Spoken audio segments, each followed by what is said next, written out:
The phrase, knowledge is power, is often attributed to him and represents his philosophy that through knowledge or science, mankind could transform himself and the world into its highest state of enlightenment. His dedication to science and learning led to the birth of England's premier scientific organization. When the Royal Society of England was formed in 1662, they named Bacon as their model and inspiration. There's a book written by Thomas Sprat, who was the first president of the Royal Society. So this goes back to the early 1700s, and he wrote a history on it. And he acknowledged there that Francis Bacon was the originator of the idea. Yet even beyond the Royal Society, 20th century historian Will Durant wrote that the whole tenor and career of British thought have followed the philosophy of Bacon, a philosophy brought to America and furthered by some of her most influential leaders. Thomas Jefferson considered Francis Bacon one of the three most important men in history, along with John Locke and Sir Isaac Newton. It is even said that Jefferson believed he was fulfilling Bacon's dream for a new Atlantis by founding the United States. As a result, nearly all Baconians credit Bacon with the founding of America. This painting, once owned by Baconian author Marie Bauer Hall, shows the North American continent with the spirit of Bacon rising from the midst. Above his head is the all-seeing eye of Horus in the midst of a triangle, while upon his cloak is the rose and cross, the symbol of his Rosicrucians. Despite these things, little is mentioned about Lord Bacon in the history books of America. There are no states, cities, towns, or schools named after him, which begs the question, other than Benjamin Franklin and Thomas Jefferson, which of the founding fathers did he really influence? Which of those founding fathers were most influenced by Bacon's work? I would suggest it was all those who were Freemasons. Well, I think probably all the first presidents of America who were Freemasons, you could say, were influenced by him because of the influence that went into Freemasonry, but by Bacon. But I expect some were more influenced than others, or more inspired than others, and some may not even have known that Bacon was behind it all, in the sense of an inspirer. But maybe they all did. I mean, they were pretty intelligent men.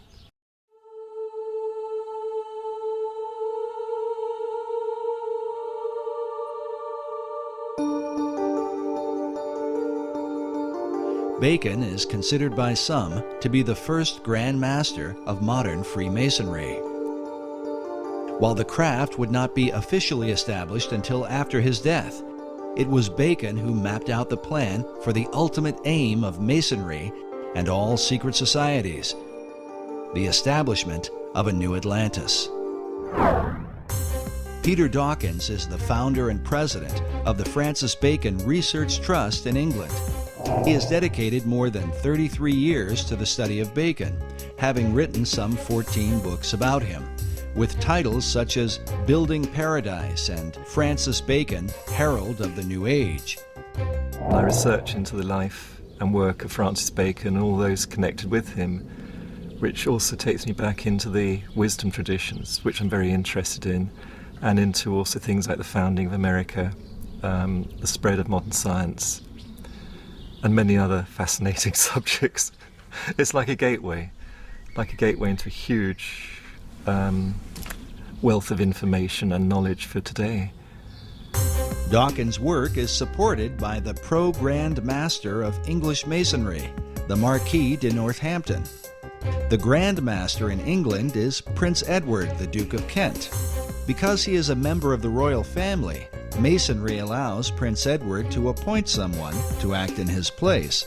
As such, the Pro-Grand Master, Lord Northampton, is the acting head of all British Freemasonry. While he declined to be interviewed for this documentary, in his correspondence with our producer, he made it clear that he supports Dawkins' research and considers him an expert on Sir Francis Bacon. This is significant because the Northampton legacy dates back to the time of Bacon and Queen Elizabeth I. Today, Lord Northampton holds authority over Canonbury Tower, where Francis Bacon lived in his lifetime and where he is said to have met with his secret societies. It's a fascinating building, and quite a lot of it's still left. It was once a big mansion house, and there's one wing of it left, and also a tower, which was at the end of another wing which has disappeared. And this tower is known as Canonbury Tower. And the whole mansion itself was enlarged and decorated by a man called Sir John Spencer in Queen Elizabeth's time. And he'd had a year as Lord Mayor. He was quite an important guy in the City of London, and very, very wealthy merchant. And he had a home in London itself, and he also had Canonbury Mansion as his country home, because then it was in the country. Now it's just surrounded by London, part of London, but then it was in the country, up on a hill, and a wonderful place to go to get the country air and good for your health. And Sir John Spencer was clearly involved with Freemasonry and the early Rosicrucian group, and he embellished all the rooms of the house with special carvings on the oak panelling, which have Masonic and Rosicrucian themes.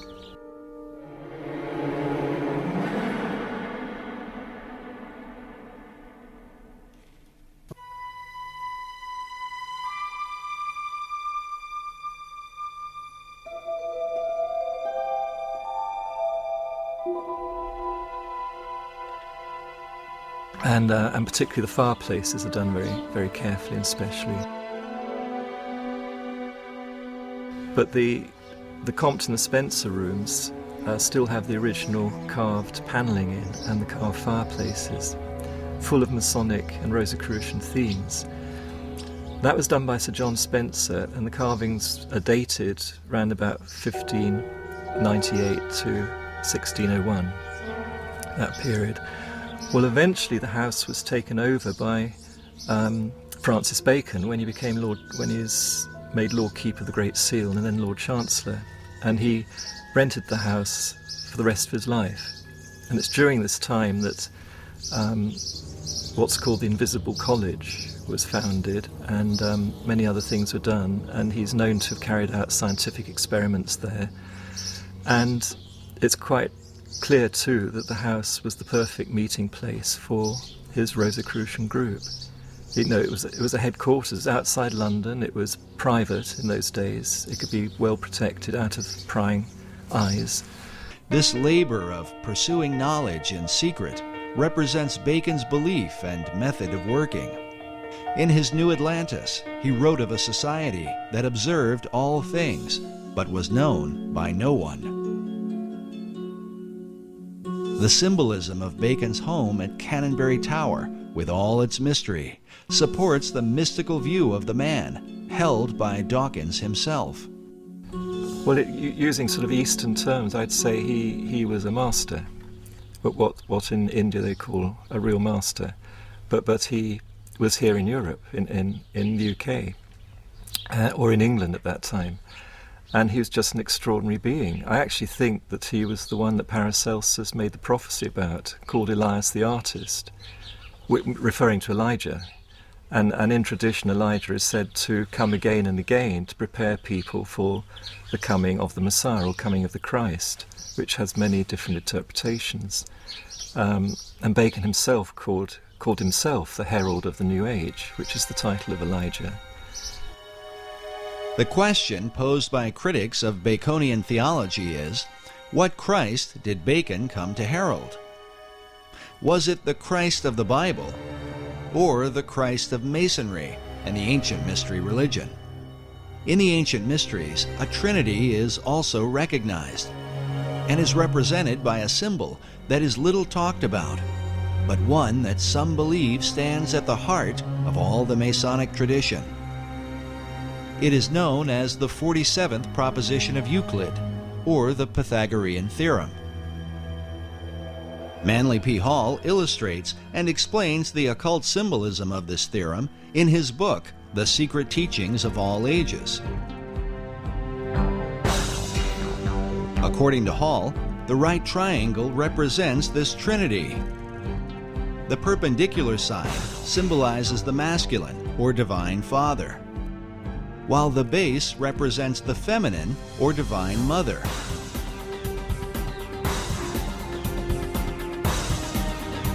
Finally, the hypotenuse is looked upon as the offspring of them both, the divine child, who is sometimes called the Masonic Christ. Was this what Bacon came to herald? A Christ that delivers man through knowledge or science? According to Peter Dawkins, Bacon's desire was to deliver mankind from the fall he had suffered in the Garden of Eden, to restore him to paradise through what he called the 6 days' work. So he always believed that as man was made in the image of God, as the Bible says, therefore we should imitate what God does. All his work imitates what he's learnt from the Bible and from the interpretations of the Bible. And so the 6 days' work of creation is how to create paradise, because that's in the Bible what's created as a result of the 6 days' work. So he calls his great instauration also the 6 days' work, 6 days' work of creation. And it's all planned out according to what he understood about what those 6 days or stages of creation can mean when interpreted into the human role, what human beings can do. While Bacon based his understanding on the Bible, Dawkins admits that his approach was not through traditional Christian doctrine, but rather a mystical view based in the teachings of Kabbalah.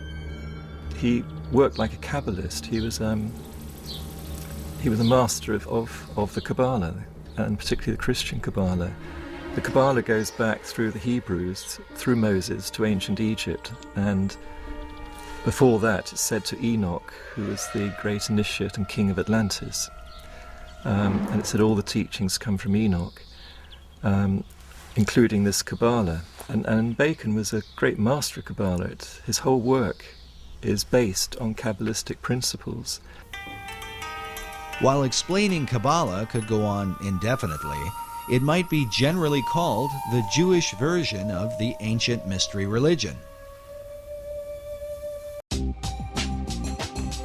In the modern world, Kabbalah has gained popularity among celebrities and is practiced by Barbra Streisand, Mick Jagger, Roseanne Barr, Britney Spears, Jeff Goldblum, Elizabeth Taylor, Paris Hilton, Demi Moore, Winona Ryder, and of course Madonna, who has become a principal spokesman, much to the objection of some traditional Jews. In short, Kabbalah is designed to lead mankind to perfection, where man becomes a godlike being. It is a system that goes hand in hand with the concept of building paradise on earth. Sir Francis Bacon, the great Kabbalist, believed that the pursuit of science, or knowledge, was the way to achieve this great work. Most schoolboys used to know who Francis Bacon was and what he contributed to our knowledge today, and it was the method of science. Well, his first most public and fundamental effect he had was to form the basis of modern science, which is the experimental method. So he promoted what Socrates had also promoted, which was to not just think in your mind and argue, through arguments and so on, which is an Aristotelian method, but actually go out and look what is there in reality, in nature, and study nature and derive your thoughts and ideas from that and base experiments on that to see if they work. Then if they work and if they're useful, and they're proved useful over a length of time, then you might consider you've got perhaps a bit of truth, and then you build on that. Well, up to Bacon's time, most of what one could call science, which was not really properly existing as such, except in the mystery schools, in all university, academia and so on, was just producing arguments after argument. You see, up until Bacon's day, it was the church that was in control, and in fact the church was in control up until about the 1800s. So the church was in control, but the church hierarchy wasn't necessarily pure Christian. There was a lot of people that were there because they could handle 3 or 4 languages and they had great intellect, but were they Christians? Real Christians? No, likely they were not. They knew their scripture, of course, but they were operating by the world system, and so the world system corrupted them. This corruption extended to their powers of discernment. While the Bible teaches that men should prove all things, many church academics in the Middle Ages trusted in an unsound method of deductive reasoning based upon a faulty understanding of the Scriptures. And typically it would go this way, to give an example. They would take from the book of Acts where it says, and the gospel was preached to the whole world. That's one statement. Now the common statement that goes with that is, but the disciples and the apostles never went to the whole world. And therefore you could deduce from those 2 statements that, well, there were no people on the other side of the world to preach to. You see, well, obviously were, because the explorers found there were people in Australia and Tasmania. Years later they found that. So there were other people on the other side of the world. So you see, they got the wrong deduction using that method of deduction, and that's what Francis Bacon pointed out. He said there's so much nonsense. And so Bacon set out to establish a scientific method, one by which mankind might achieve all knowledge. Through this method, Bacon sought to bring forth a light that would eventually disclose and bring into sight all that is most hidden and secret in the universe. But first, he would have to find a way to overcome the stubborn traditions employed by the academics of his day, who would rather debate than examine. Bacon gives a great example in exasperation. When he was at university, he saw that there were professors and students spent 3 or 4 years debating how many teeth a horse has. Nobody went out to actually count them. They just wasted all that time debating how many teeth a horse has. So he saw that as fruitless, wasn't producing anything good or useful, and humanity just was not evolving, and there's so many people in poverty and sickness. So he wanted to relieve that poverty and sickness, and get us towards a future paradise, a world paradise, not just for the England, but for the world.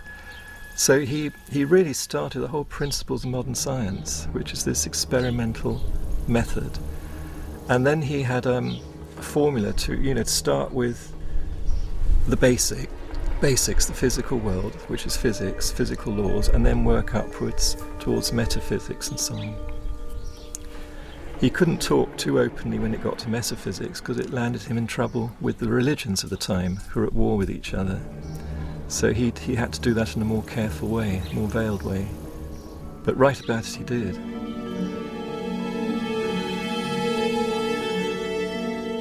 Bacon's metaphysical ideas led him into teachings that would have been condemned by both the Catholic and Protestant churches of his day.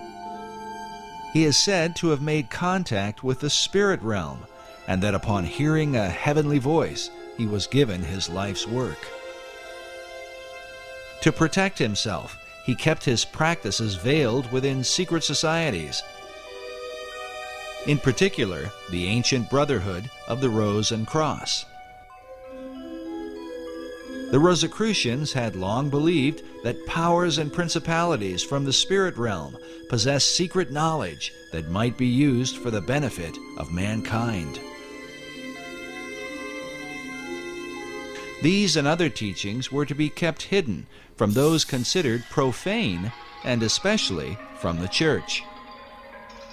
The Rosicrucians had to be a secret society.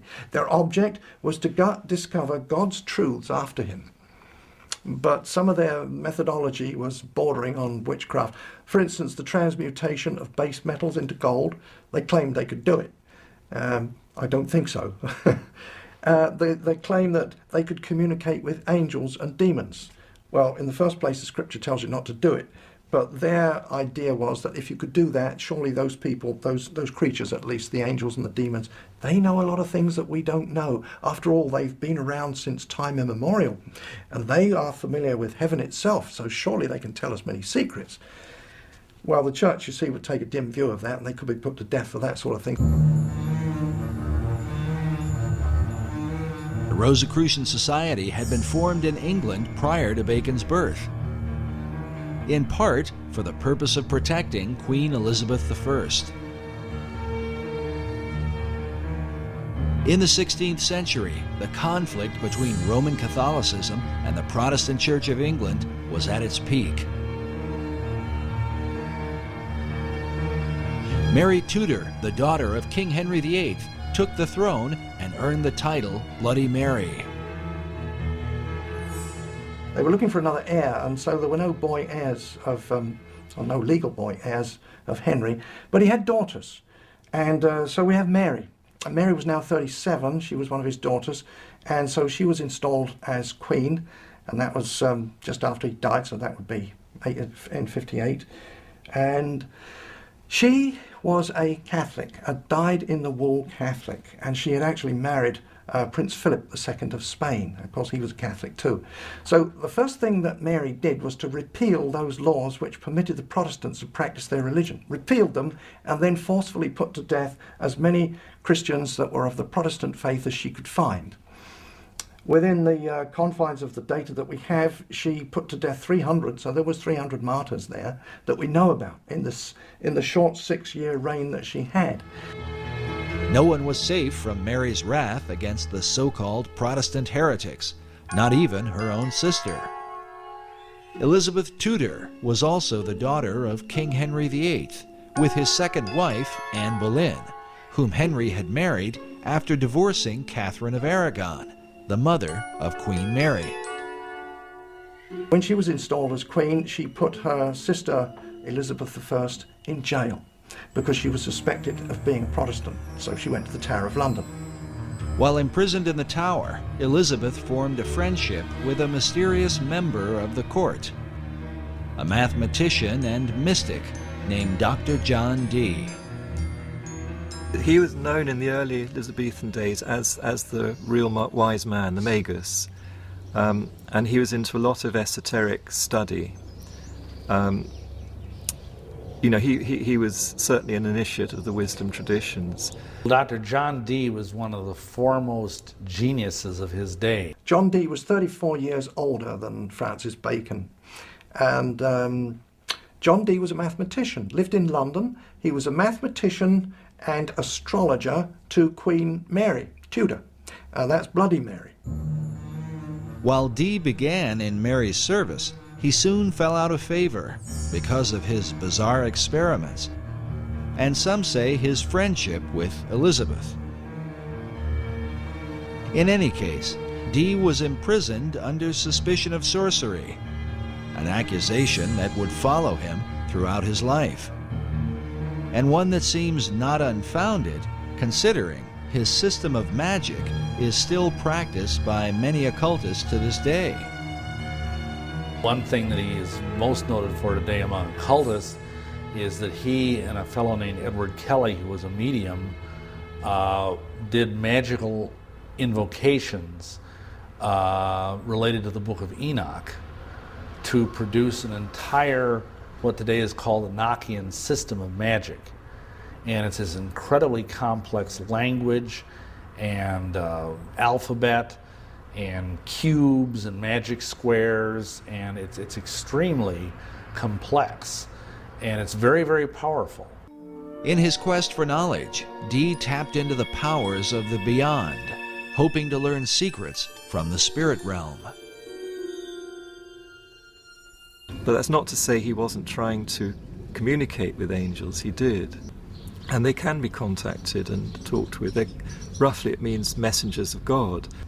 So that's what Dee was trying to do in his own way. But he obviously was too open about it, so in the end he got persecuted for this.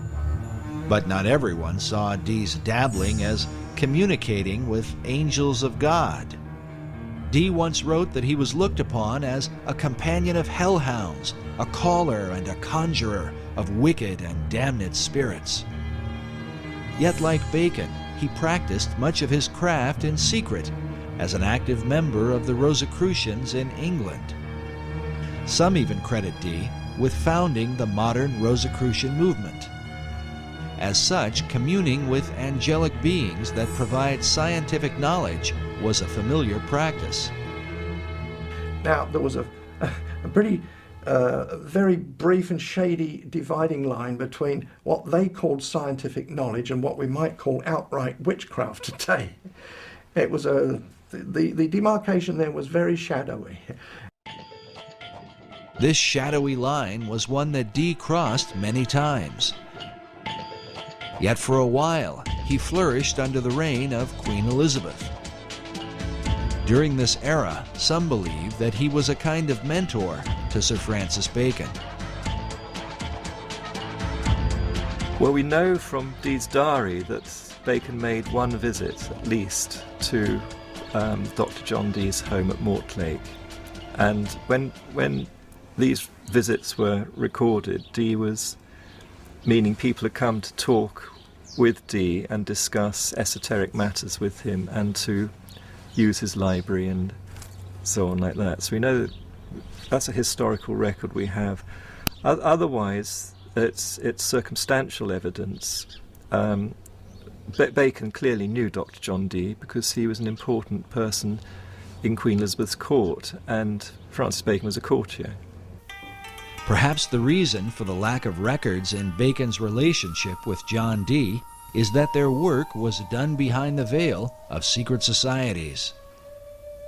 There's always been these secret societies trying to promote learning and raise the level of people's thought and culture to a kinder level and higher level.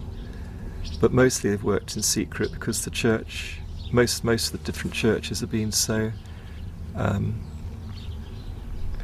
not very kind.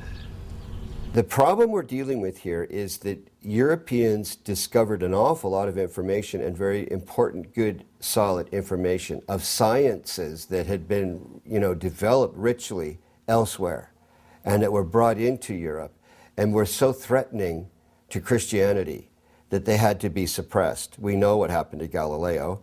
And we know what happened to endless numbers of Giordano Bruno and so many others in science. They had to go underground. So the process of forcing knowledge and wisdom underground created a lot of coding and a lot of buzzwords and a lot of secret gestures and terms that still aren't understood to this day. So Dee is amongst that group.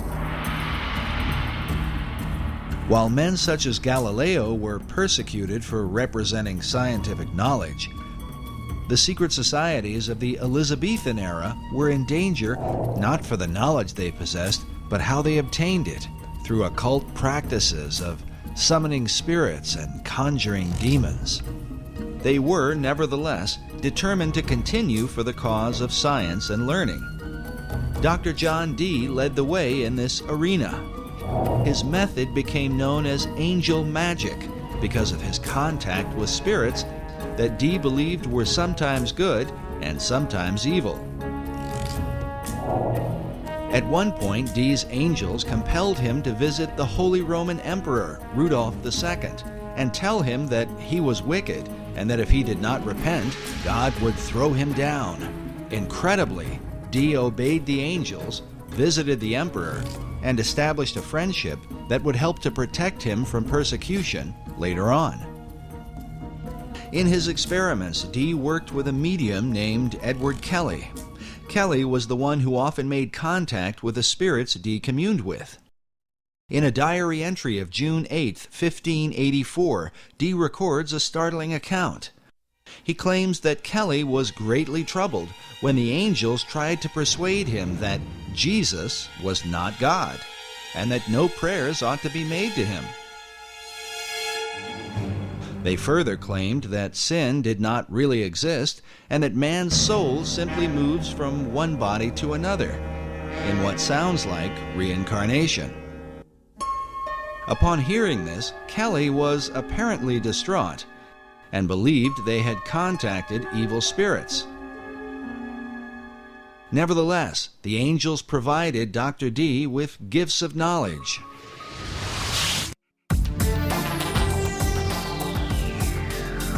Dee was the first to apply Euclidean geometry to navigation. He built the instruments for and trained the first-rate navigators. He is credited with coining the word Britannia, or Britain, and his influence laid the foundation for what would become the British Empire. He made his own maps and is said to have charted the northeast and northwest passages in his attempts to increase the wealth of England by gaining access to the New World. And believe it or not, the New World has been secretly influenced by his example. John Dee is considered the original wizard. He was the inspiration for the character of Prospero in Shakespeare's The Tempest, and for Christopher Marlowe's Dr. Faustus. In the modern world, Dee was the role model for J.K. Rowling's Albus Dumbledore in the Harry Potter books, the character of Gandalf in Tolkien's Lord of the Rings, and even Ian Fleming's James Bond. Few people know that John Dee was the original Agent 007 in Her Majesty's Secret Service. Ian Fleming got the idea for his designation 007 for James Bond from the fact that that was how John Dee would sign his correspondence when he was overseas working as a spy for Queen Elizabeth. He would always sign his name 007. And that's where the concept came in for James Bond. Because James Bond was originally intended to be kind of a modern day Dr. John Dee, although it never really developed that way. While Dee's character continues to intrigue, some would argue that compelling the imaginations of literary minds was not his greatest influence. This image shows what appears to be a wizened old man passing a lamp in the dead of night to a younger man in Elizabethan clothing. Baconians believe this old world engraving represents Dr. John Dee passing the lamp of esoteric knowledge and wisdom to his successor, Francis Bacon. Both Bacon and Dee were men of science, dedicated to the advancement of learning. Both men were members of the Rosicrucian Society, of which Bacon would become the chief. Like Bacon, John Dee believed that America was indeed the lost continent of Atlantis. But where did he get this idea? Was it given to him by his angels?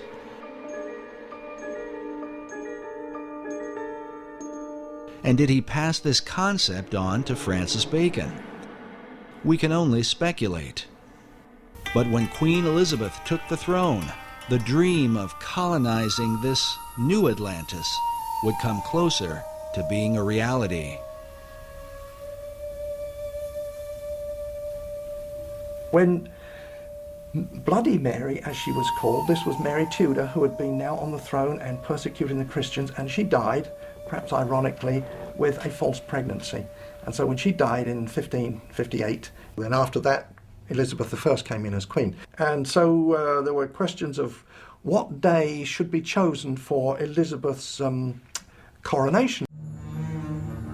The coronation of a new ruler was an important event, the timing of which, it was believed, could determine the success or failure of a monarch's reign.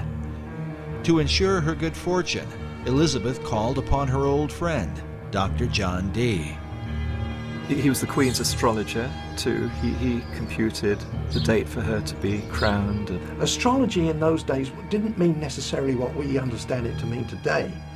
There were some odd things about it, but there was a study of the stars, that we would call today astronomy. So they had to know about the movements of the stars and the planets, and they were pretty knowledgeable about that. So it was a strange mixture of astrology and astronomy. So that's what he was doing. It's debatable how the efforts of Dee's astrology impacted the course of England. But when the new queen took the throne, it marked the beginning of an unprecedented era in English history. During this time, the language of the New World would be transformed, ancient knowledge would unfold, and the course of the philosophic empire would be established.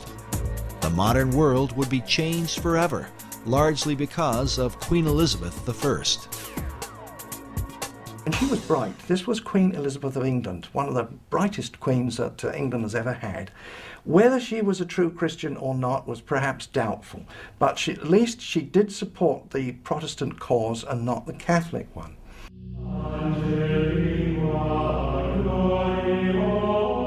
The Queen's Protestant faith made her immediate enemies in Rome.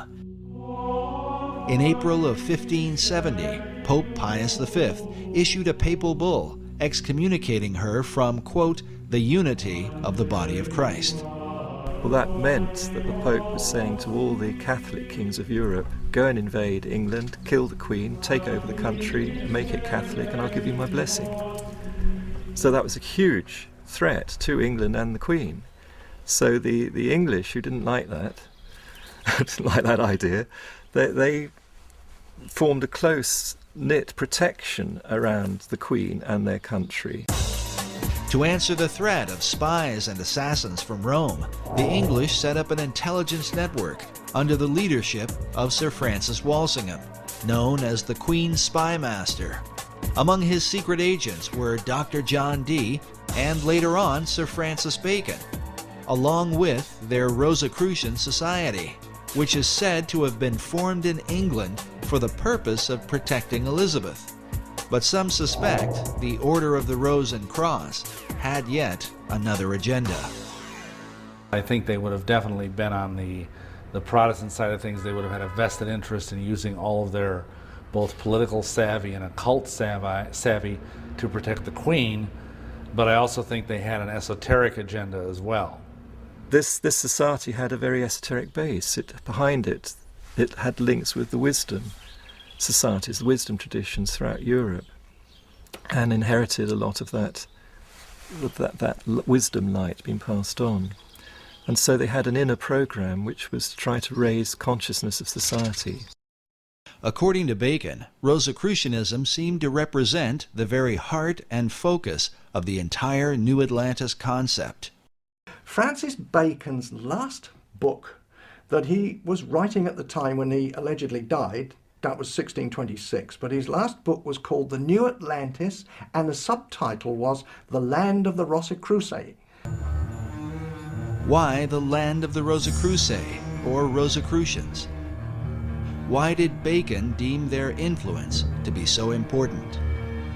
Rosicrucianism gets its name from the symbols, the main symbols used, and that's the rose and the cross. But these are very ancient symbols. They go back long way in time and been used by different societies for thousands of years. In the hands of different societies, the symbol has been interpreted in a variety of ways. There is the decipherment of the rose that received much attention in Dan Brown's Da Vinci Code.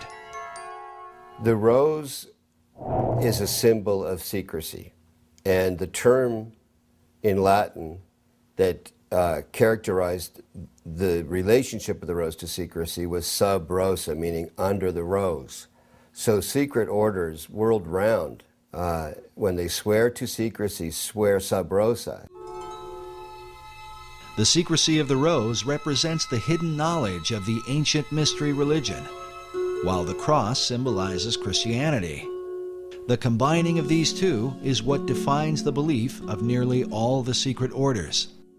The symbology there is the infusion of all this Eastern Persian spirituality into Christianity. Was this fusion of beliefs a part of Bacon's plan? And what sort of impact could it have? The Reformers argued that the mixture of paganism and Christianity is what produced the Dark Ages. Would Bacon's program of the Rose and Cross be a blessing or a curse? And how would this whole thing be carried out?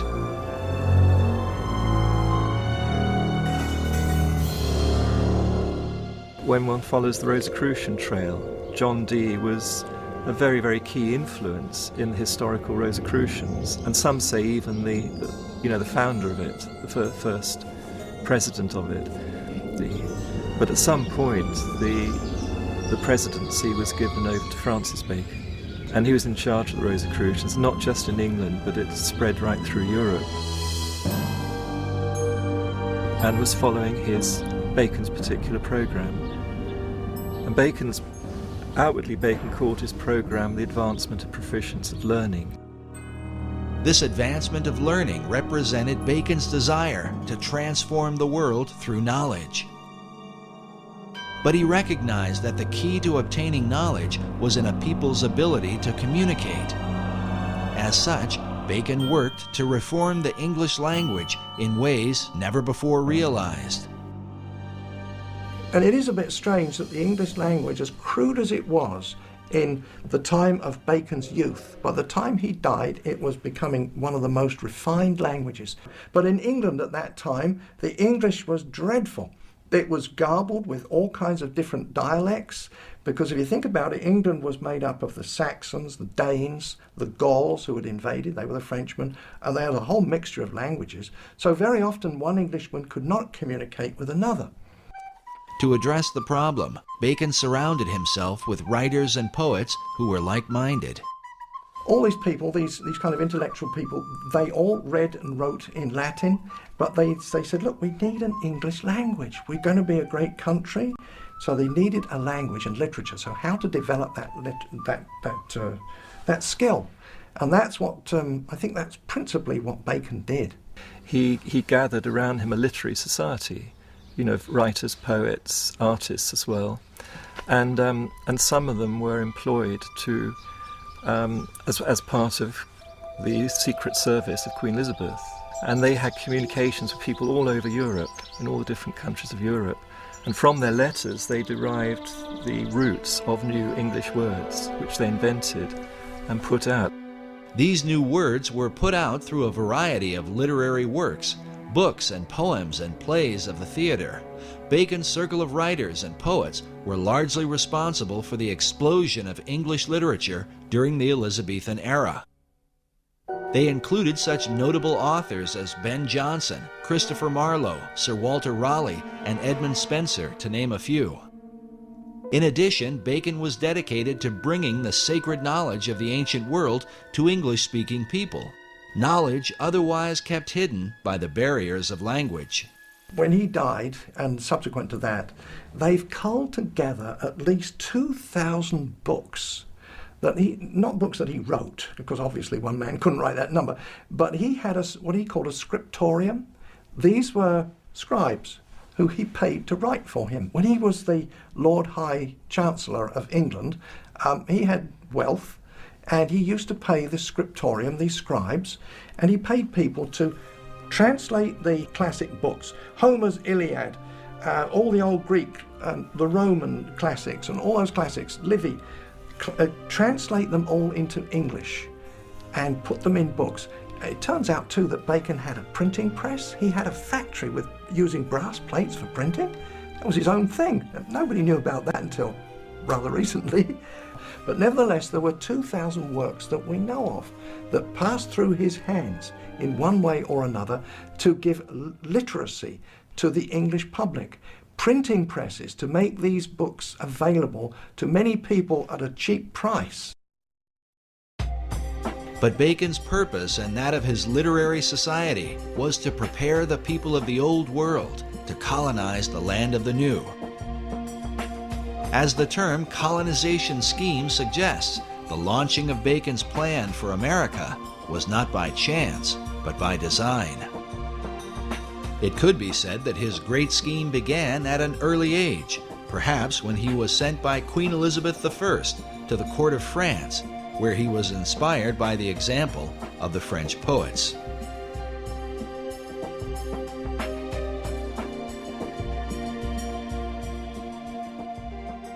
Another major influence, he obviously was inspired in France by the French Pleiades, the group of French poets who were deliberately trying to make the French language into a really good language, particularly for poetry and writings and so on of that sort. And Bacon spent several years at the French court, came back very inspired and wanted to do the same thing for the English language. Upon his return to England, he was sent to study law at the prestigious Gray's Inn in London, where his statue can be seen today. It was here that Bacon formed the beginnings of his own literary society, a secret group known as the Knights of the Helmet. The Knights of the Helmet it's actually the name of a masque he wrote, or it's thought he must have written, because masks were put together by a lot of people for the royal court or for the Inns of Court, which was where the lawyers were. And to get a job as a lawyer or a minister or official in the government, you had to be first of all a lawyer, and you had to know how the royal court worked. So every year they had to put on huge celebrations imitating the royal court, and part of that celebration was masks. And many people were involved in creating these entertainments with their masks. Francis Bacon just one of them, but he became a key one, and he wrote quite a lot of the mask material, which one can identify. You know, once you get to know Bacon and his writings, you can identify what was done. And he's acclaimed by the lawyers as being the great one who inspired them and led them and wrote for them, you know. But the Knights of the Helmets was the name of one of the masks at a key moment when the whole Shakespeare authorship, the name the Shakespeare was being used for the first time. The Knights of the Helmet took as their inspiration the Greek goddess Pallas Athena, who carried a spear and who wore a great helmet, a symbol of secrecy. According to tradition, one that wears the helmet of Athena becomes invisible. And they had to swear allegiance to it. Not only that, Athena, the goddess Athena, carried a spear that she shook in the eyes of ignorance. And she was one of the greatest goddesses among the Greeks, ruling through intellect and man's wisdom. Even as Dr. John Dee had been inspired by angelic beings, some researchers believe that a spiritual encounter with Pallas Athena gave Bacon the inspiration for his life's work. Well, in some of those cipher writings that he had written, he writes there how this he heard an heavenly voice. The voice he heard inspired him towards secrecy and to imitate the work of God. The Divine Majesty takes delight to hide his work, according to the innocent play of children. Surely for thee to follow the example of the Most High God cannot be censored. Therefore put away popular applause, and after the manner of Solomon the king, compose a history of thy time, and fold it into enigmatical writings and cunning mixtures of the theatre. That was his mission in life. And for the rest of Bacon's life, he was dedicated to that one purpose. Baconian scholars believe that Bacon's revelation led him to develop a series of theatrical works that would teach the English people and transform them into a nation that could one day dominate the world and resurrect the Atlantean dream. Believing that he put away popular applause as his heavenly voice had commanded, he is said to have written behind the identity of William Shakespeare. Shakespeare is a synonym for Apollo and Pallas Athena. They're both known as shakers of the spear in classical tradition, and the spear represents a ray of light, a ray of wisdom, and they shake that spear at the dragon of ignorance. Exactly what Ben Jonson says in his preface to the Shakespeare Folio, to shake a lance at the dragon of ignorance. And this is the role of an Apollo or Pallas Athena. And they have always been the muses of the other 9 muses, who themselves are the muses of all the writers, poets, artists, and so on in history. So Apollo and Athena are the great inspirers. They are the great Shakespeares. Bacon incorporated these Greek gods within a key symbol, the AA headpiece representing Apollo and Athena. Usually one of the A's is shaded, denoting a light and dark side. This symbol is found printed at the head of certain pages within the Shakespeare Folio and among the acknowledged works of Francis Bacon. Of the two polarities, Apollo and Athena, it was Athena that seemed to dominate Bacon's imagination. Pallas Athena was, she shook her spear at the eyes of ignorance. So she was the spear shaker. Now, she's always been known as the spear shaker. That was long before the time of Bacon. Back to the Greeks, the spear shaker. So he took that name, spear shaker, and just turned it around to make it Shakespeare. And it used to be written with a hyphen, and then it became one word, Shakespeare, as the name of the playwright for those Shakespearean plays. But what of the real William Shakespeare, the Stratford man whose name has been revered for nearly 500 years? His writings have been attributed to a number of other authors, including the playwright Christopher Marlowe, Edward de Vere, the 17th Earl of Oxford, and even Queen Elizabeth herself. But Sir Francis Bacon seems to lead the pack of would-be bards, with well over 200 books, essays, and pamphlets on the subject, many of which insist he is the real and true Shakespeare. Meanwhile, Baconian scholars argue that the Stratford man simply lacked the experience and education to have written the works that bear his name. There is a mystery because when you look at the plays, everything that's in them and what lies behind them in terms of experience, knowledge, and so on like that's expressed through the plays, and the philosophy in the plays, and so on like that, they do not match up with what we know of the life of the actor. In fact, the life of the actor is quite well known. There's quite a lot of research been done on William Shakespeare Stratford, so a lot is known about his life, and none of it matches up what you can deduce from the author from the plays themselves. In fact, the more we find out about the life of the actor, the worse it gets. Here you have a guy who is barely literate enough to make a mark, much less write his name. His mark was only existent in 5 documents. There's not a single letter either from him or to him by any of his contemporaries. How can this guy have written the greatest literary works in the history of the world? It just didn't happen. Whoever's the author certainly knew about certain things happening abroad in the royal courts, in France, in Italy, and in Spain. Not only taught the workings of the court, but the intrigues as well, and who would know that? Certainly not a play actor like the William Shakespeare. There's no way that man could have known the intrigues that went on inside the court. But Francis Bacon did. He was well familiar with it. He was brought up in the court.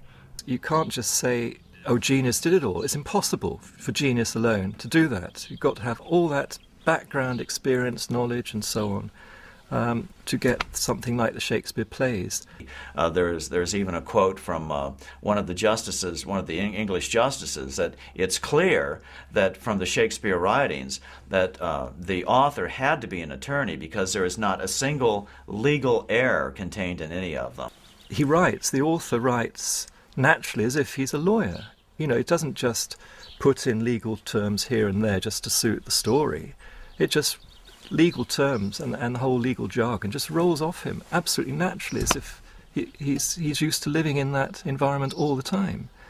Well, that doesn't fit the actor from Stratford. There's just no way the historic William Shakespeare could have written these plays. There's only one person who could possibly be the author of those plays, which is Francis Bacon.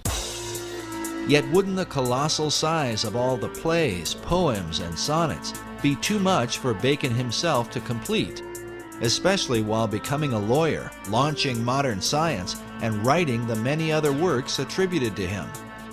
This could be where the Knights of the Helmet took part, as evidence suggests that the plays may have been the collective effort of Bacon's literary society. We know from historical records that Bacon actually had a literary group around him. Some of them were actually paid, employed by him, and others just did it voluntarily. A big group. Why? Why did he do that? You don't employ a lot of people, all writers, poets, artists, and as well as cipher experts and so on. You don't employ them for nothing. So what did they do? And then you get the answer, the Shakespeare plays, because scholars have found out there's been other contributions in the plays from other poets and so on, have all put a little bit in here and there. And then you find that they were either associated with or employed by Bacon. In that group, they're all part of this one group. So then the picture emerges of a typical Renaissance studio, but instead of being an artist, a painter with his studio of pupils, you've got a writer with his studio of pupils working with him. They each contribute a little bit to the picture or the story, but the main artist or author is Francis Bacon himself.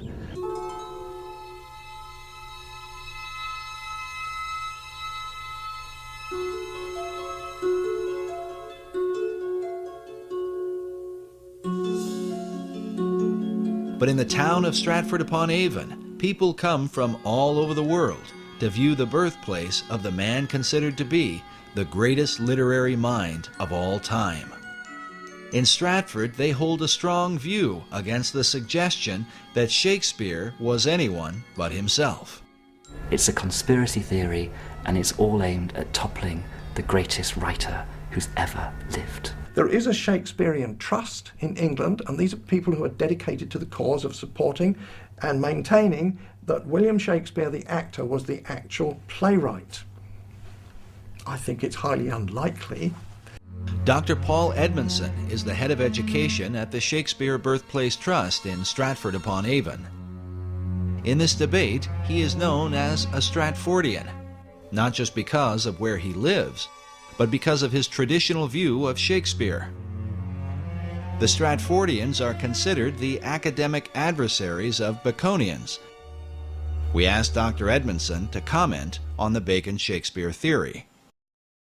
It first occurred in 1785. A vicar just outside Stratford got to the age of 80, and then there's some report of him burning the papers that he'd been working on, as if in his later years he just kind of renounced any theory that he had about Bacon. It was taken up in 1856 by, what a surprise, Delia Bacon, no descendant, but she wanted to prove that Bacon wrote the plays. She even went as far as having herself locked in Holy Trinity Church to dig up the grave of Shakespeare, convinced that some manuscripts would have been inside the grave saying, "I did not write the plays, it was Bacon instead." And she didn't get as far as digging up the corpse of Shakespeare, and later she went mad after the publication of her book.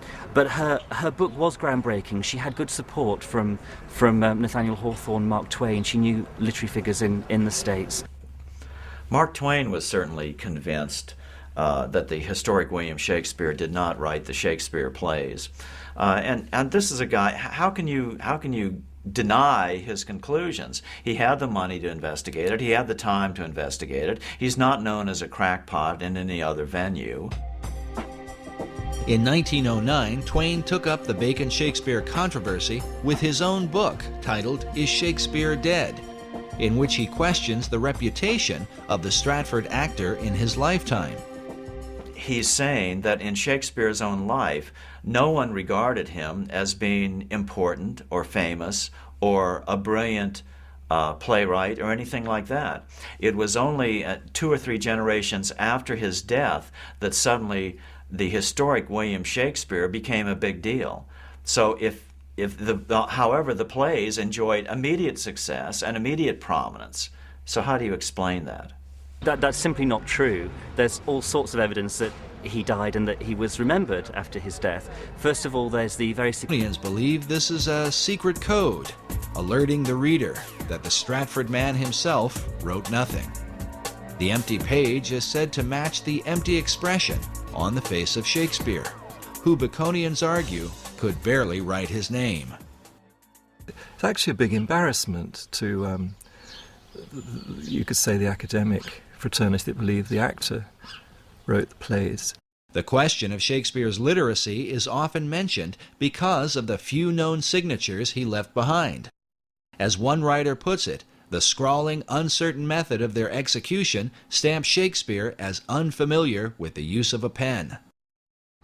Perhaps a modern equivalent of this is to say, how good is your signature on your credit card? How good is your signature when you sign your name in a shop or on a bank transaction or whatever? There are several signatures which survive of Shakespeare. How good would you like them to be? While Baconians argue that Shakespeare lacked experience, Edmondson points out that As the son of a glove maker, he was uniquely qualified. There's lots of references to different kinds of leather. For example, Feste's line in Act 3, Scene 1 of Twelfth Night about someone's wit being like a cheverel glove. Cheverel, as the son of a glove maker, Shakespeare would have known, is a kind of kid skin which stretches and stretches and stretches when you're making the gloves. It's a very soft, supple material to work with. And here you have it immersed in the wordplay of one of Shakespeare's clowns. Francis Bacon knew nothing about different kinds of leather, I would suggest. Actually, you could turn this whole thing on its head and say that Shakespeare wrote Bacon, which is something that a lot of people don't suggest, because why bother to do it that way around? One of the problems is the Shakespearean trust is that while these objections come up to William Shakespeare being the author of the plays, they refuse to investigate the contrary evidence which has been put forward to them. They refuse to look into it. They refuse to look into the cipher codes that Bacon incorporated in the first folios, for instance. Bacon uses this cipher in the Shakespeare work and his own, and in the work under his own name. But he also, in doing that, signs his name and the name of the Rosicrucian fraternity. This code system of writing he used all his entire life. The examination of the cipher codes in Shakespeare's plays have filled hundreds of books and essays over the last few centuries. But perhaps the most specific evidence are the presence of Baconian and Rosicrucian emblems in the Great Folio of 1623 and in earlier works by Shakespeare. Bacon's light A and dark A symbol appears, representing the two Shakespeares, Apollo and Athena. Meanwhile, this Rosicrucian emblem, featuring the god Pan, is found prominently throughout the work. Other mystical headpieces with Rosicrucian symbolism are found both in the Shakespeare Folio of 1623 and in works openly published by Sir Francis Bacon. The varied symbols and ciphers clearly mark the presence of Bacon and his Rosicrucian fraternity, while to what extent they were involved in the writing of the plays remains a matter of debate. But perhaps the most compelling evidence is that the works of Shakespeare helped to accomplish exactly what Bacon and his Knights of the Helmet set out to achieve. While the numbers vary, the plays are said to have developed some 20,000 words for the English language, with some words being created, older words being revived, and current words being used in new ways. Could the actor from Stratford, with a limited education, have accomplished this coincidentally? The Shakespeare controversy was illustrated quite clearly by Masonic author Manly P. Hall in his book, The Secret Teachings of All Ages, where he reveals the veiled purpose behind the writing of the plays. He says, Sir Francis Bacon, the Rosicrucian initiate, wrote into the Shakespearean plays the secret teachings of the fraternity of the Rose and Cross and the true rituals of the Masonic order. The Bacon-Shakespeare controversy involves the most profound aspects of science, religion, and ethics. He who solves its mystery may yet find therein the key to the supposedly lost wisdom of antiquity. The lost wisdom that Hall refers to is said to have begun in ancient Atlantis.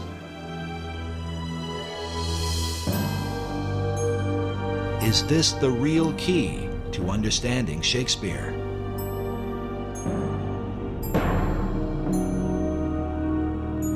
Incredibly, it may be said that the plays themselves represent the whole confusion of America's foundation.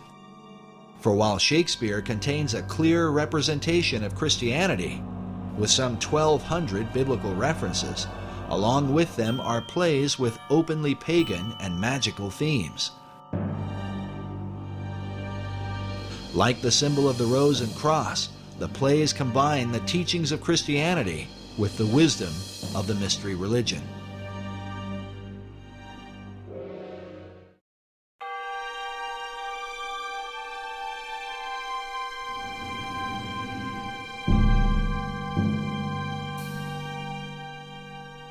The purpose in blending religions in this way might have been to avoid the wars and conflicts that have afflicted men over the centuries.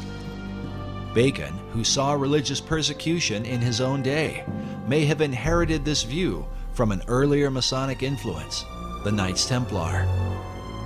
The whole episode of the fall of the Knights Templar is a matter of conflicting historical controversy. We do know that when they left the Holy Land, the order had increased in numbers and power, and by the beginning of the 1200s, they had returned to Europe, and the Knights Templar then became the dominant financial force in Europe. The Templars were the people that loaned the money.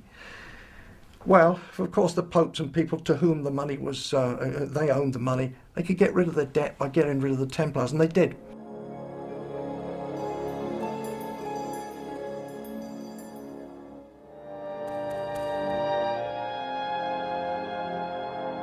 But in addition to the issue of debt, the Templars were accused for embracing certain religious doctrines they had picked up during their time in the Holy Land.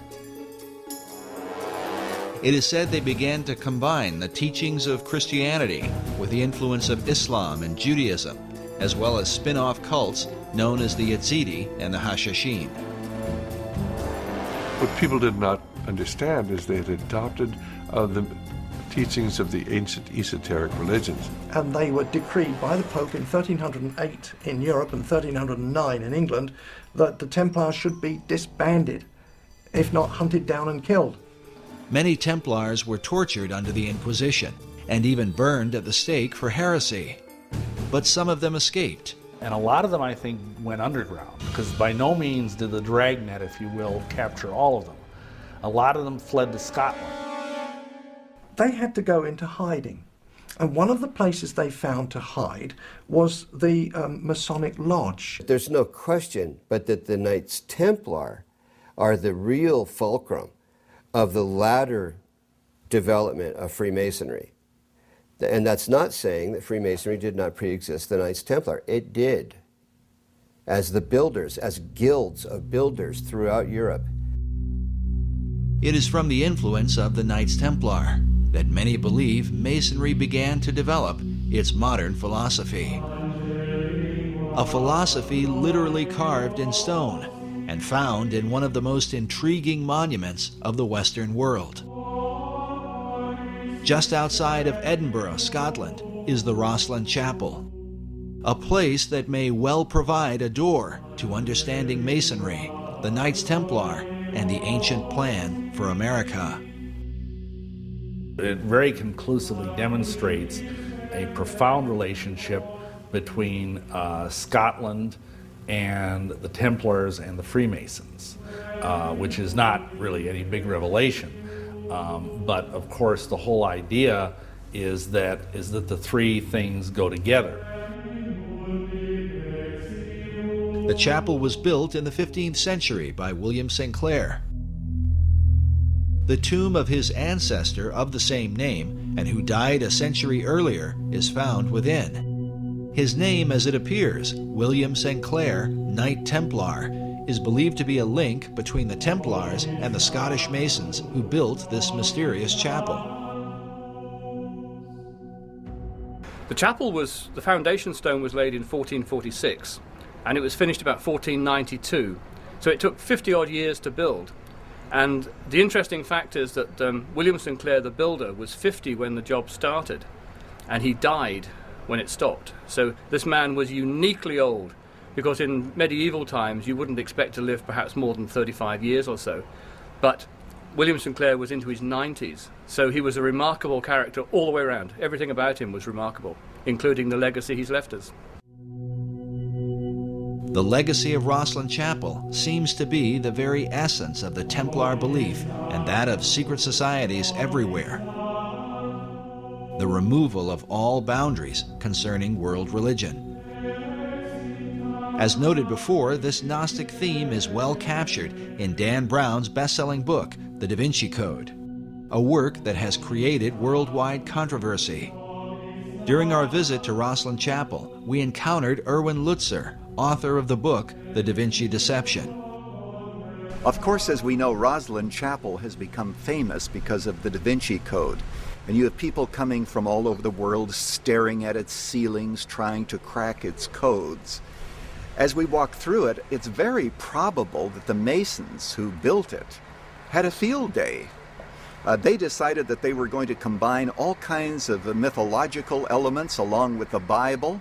So you have Masonic elements in the chapel, you have some pagan elements, you have Christian elements, and they're all thrown together. Rosslyn Chapel is probably one of the most extraordinary buildings in the world. It is like a Disneyland of Masonry and Rosicrucianism. I think the chapel is an enigma. It satisfies the needs of a great number of people who come to Rosslyn for a whole raft of reasons. If you're a Knight Templar or a Freemason, if you are an American looking for some links with the New World before it was discovered, if you're a Sinclair, if you're religious or an art historian or an architectural historian, an esoteric, Rosslyn has got something for you. If you're a paganist, we have over 110 green men. Most churches will have 1 or 2 green men, but we have over 100 of them. The green man is a representation of an ancient fertility god, just one of the many pagan icons in the chapel. And so Rosslyn, not only does it offer a great many things to different people, but it also offers a mystery.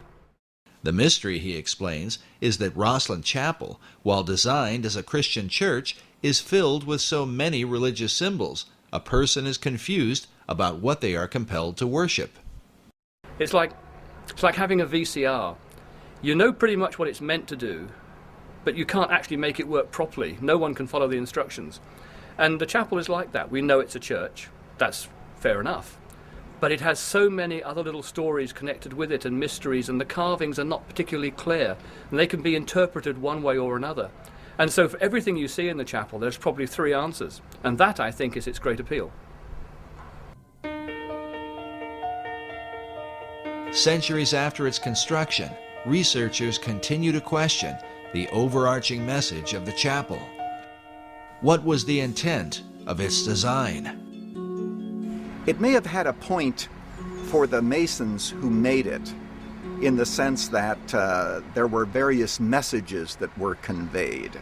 Essentially, Masonry's doctrine, foundationally, and they will even say this publicly, is universalism, which is the idea that basically all religions are the same. It doesn't matter what religion you are, as long as you're sincere and devout in your beliefs, and that all men, they say, may gather at the hospitable altars of Masonry no matter what their religious belief. So, in that sense, they're very much part of pushing toward a one-world religion, and to view biblical Christianity as basically the enemy. Because biblical Christianity makes unique claims about itself that none of these other groups, the Rosicrucians, the Masons, any of these groups, will acknowledge. Some of us are convinced it's important that Christianity be held distinct from some of the elements that are found here in Rosslyn Chapel. After all, the message of Jesus Christ is very, very unique. But throughout history, you've always found those who want to blend together various ideas, various organizations, and various religions. And here at the Rosslyn Chapel, people can come and they can practically see anything that they want. But within the monument is evidence, not only of what the Templars and Masons came to believe, but perhaps a reflection of things to come. The promise of a land where one day their ancient hope might be fulfilled. For inside Rosslyn Chapel, along with the haunting imagery, is evidence of the New World prior to the discovery of Columbus.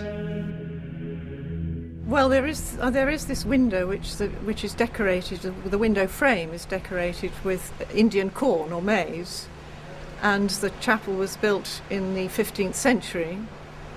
So it is strange that Indian corn, which wasn't ever grown here, is used as a motif. The chapel was finished around 1492, the same year Columbus is thought to have come to America. This would mean the carvings would have been completed beforehand. But how did the masons who built this chapel have knowledge of Indian corn, a crop not grown in Europe and indigenous to the New World? Who knows? There are lots of mysteries about this chapel.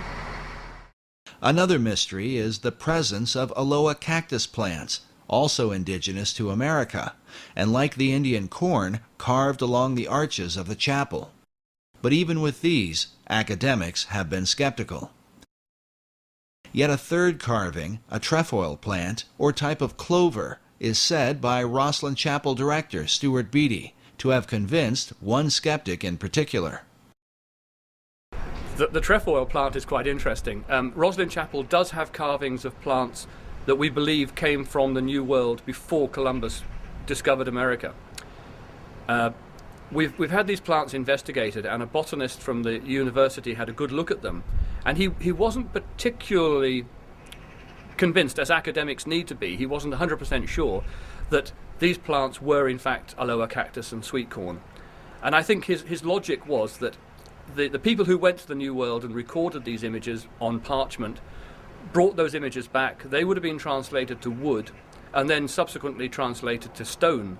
And it's that process which removes them from the original 2 or 3 times, which means that there are discrepancies that can build in. And so, being an academic, he was uncomfortable with these images. And when looking around the chapel, he suddenly, his eyes lit up, and he came and got me, and he said, whilst I was fairly unsure about the sweet corn and aloe cactus as being honestly genuine, I have found a trefoil plant on what would have been the outside of the chapel at the time, but is now the baptistry, that would only have been found in the New World. Therefore, I am much more comfortable to say that the other plants are also honest and true.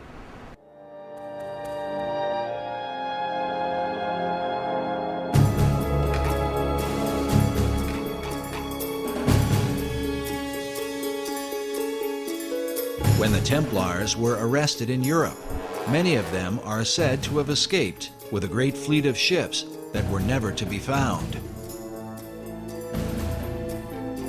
Could they have made their way to the New World? If so, they could have handed down this knowledge through secret societies to men like Francis Bacon, and before him, Christopher Columbus. Some people believe that Columbus didn't just accidentally stumble onto America, that some secret society which he had access to had knowledge of the existence of the continent of both North and South America. Was Christopher Columbus a member of a secret order? Some researchers point to this painting that depicts Columbus with his left hand in a Kabbalistic gesture, denoting the left-hand path of the initiate, meaning the path of darkness or secrecy. In addition, the ships of Columbus sailed to the New World adorned with red crosses on a white background, the symbol of the Knights Templar. Columbus's wife was the daughter of a famous Knights Templar line that passed along what are called portolands and cartographs that Columbus had direct access to. And we know that he robbed the Portuguese and brought all of those portolands to Isabella and Ferdinand. What I'm suggesting is that people knew about this new Atlantis. They knew at the time of Columbus and before the time of Columbus. But did the secret societies involved view the New World as Atlantis of old? And if so, from where did they develop this idea? Was it only from Plato's account? Or from a belief more deeply rooted in America's secret history? In his groundbreaking book, America BC, Harvard professor Barry Fell reveals the presence of ancient Europeans in New England and the American Midwest as far back as 800 BC. The author uncovers evidence of ancient Celts and Druids, with travelers from Spain, Libya, Carthage, Rome, and Egypt, all of whom came to the New World centuries prior to its so-called discovery by Columbus. His research exposes that the all-seeing eye was present in places like Vermont and New Hampshire long before the new order of the ages was declared. Does this stand as proof that America was indeed known by the ancients, and that its destiny has been the plan of secret societies from long ago? Sir Francis Bacon believed it was his mission to reform the world in preparation for building paradise on earth, to lead mankind into a new age. And Bacon himself called himself the herald of the new age, which is the title of Elijah. And in tradition, Elijah is said to come again and again to prepare people for the coming of the Messiah, or coming of the Christ, which has many different interpretations.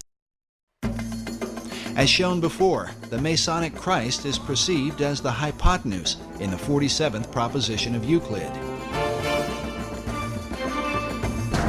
This rare Pythagorean symbol is found among the Masonic regalia of the 4th Earl of Rosslyn, whose family owns the Rosslyn Chapel. Oddly enough, this same emblem forms the heart of the design for Washington, D.C., known as the L'Enfant Triangle.